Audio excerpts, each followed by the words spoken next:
This book may be obtained by clicking on the link in the Show More section under this video. You can have a copy of your own. Yesterday, read part 1 of the story of God leads his dear children along. If you haven't seen that video, please search it out in our videos here on YouTube on the channel called FamilyBibleTime. George A. Young was a preacher who much of his life made his living doing carpentry work, a skill he was proud to have. For was not our Lord known as the carpenter from Nazareth?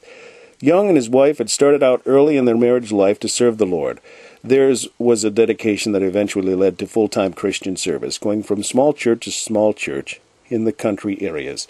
Their experiences were many, some good and some heartbreaking, as they faithfully ministered in season and out of season. Often those with whom they worked were too poor to help in supplying the needs of the preacher and his wife and family. Sometimes there were those who just didn't care. Through it all, George Young and his wife did not waver, but, as they often said, God is doing the leading, and all we have to do is follow. He will not forsake us in time of need, and is also very much aware of our situation wherever we are. It was in times such as these that Young saw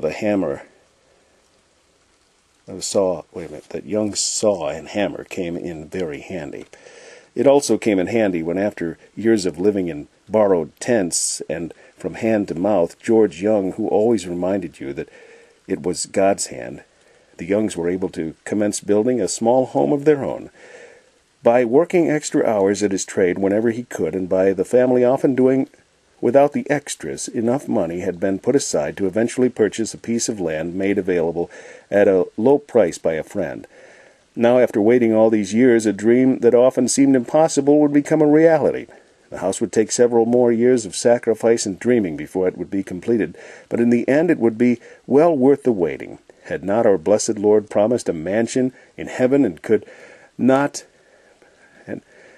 he not provide a home for his pilgrims while here on earth? At last the day came, and the Young family moved into their own home. How wonderful it was! It was almost too good to be true. But it was true. Together they sang the doxology to the God who also gave them songs to sing, even in the darkest of nights, and who had faithfully led them all the way, because they were now living in their own home. Did not mean that George Young would curtail his service and stay home more to enjoy it. No, he kept on preaching and witnessing.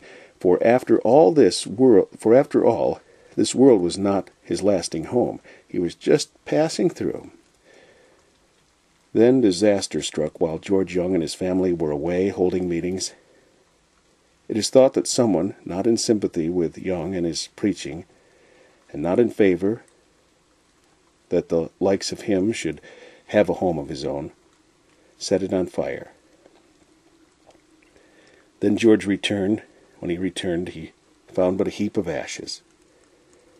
And all that he and his family had sacrificed for and dreamed of was now but a memory. The home, clothing, cherished keepsakes that never could be replaced were all lost in the conflagration. And Mr. Young stood there. His heart was sad. But he found a deep consolation as he remembered the priceless things he possessed, which could not be destroyed by fire. Perhaps, like Job, this could be an attack of Satan, but he was not alone, for God was aware of it all. In his mind, words began to form. Though sorrows befall us and Satan oppress, God leads his dear children along. Some through the water, some through the flood, some through the fire, but all through the blood. Some through great sorrow, but God gives a song in the night season and all the day long. George A. Young had been given the beginning of a song in his deep night of despair, a song that would lift many a burden and give light and encouragement to untold thousands in the years ahead. Within a few days he had written 3 other stanzas, and in 1903 it was first published. Alfred B. Smith.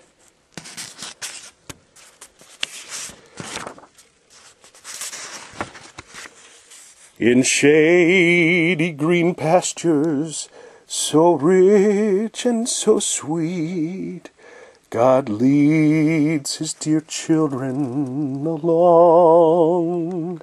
Where waters cool flow bathes the weary one's feet, God leads his dear children along.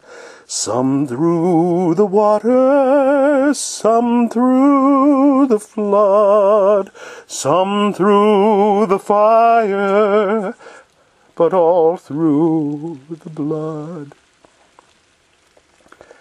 Some through great sorrows, but God gives a song in the night season and all the day long. Sometimes on the mount where the sun shines so bright, God leads his dear children along. Sometimes in the valley in darkest of night, God leads his dear children along. Though sorrows befall us and Satan oppress, God leads his dear children along. Through grace we can conquer, defeat all our foes. God leads his dear children along. Away from the mire and away from the clay, God leads his dear children along. Away up in glory, eternity's day, God leads his dear children along. Some through the water, some through the flood, some through the fire, but all through the blood. Some through great sorrows, but God gives a song in the night season and all the day long.